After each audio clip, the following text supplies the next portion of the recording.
देशात कोरोनामुळे 2 दिवसात तब्बल 21 जणांचा मृत्यू झालाय. देशभरातील सक्रिय रुग्णांची संख्या आता 3783 वर पोहोचली आहे. महाराष्ट्र आणि केरळमध्ये सर्वाधिक 7 जणांचा मृत्यू झालाय, तर लसीचे 3 डोस घेतलेल्या 63 वर्षीय रुग्णाचाही मृत्यू झालाय. गर्दीच्या ठिकाणी मास्क घालण्याचं आवाहन आता सरकारकडून करण्यात आलेलं आहे.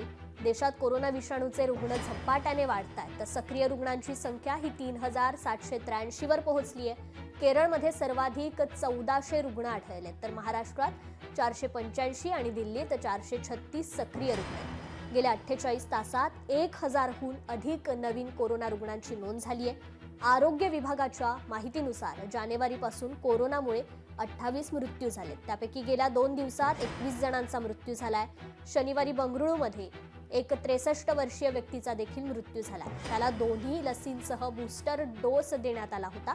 गेल्या 2 दिवसात महाराष्ट्र आणि केरळमध्ये सर्वाधिक 7 जणांचा मृत्यू झालाय.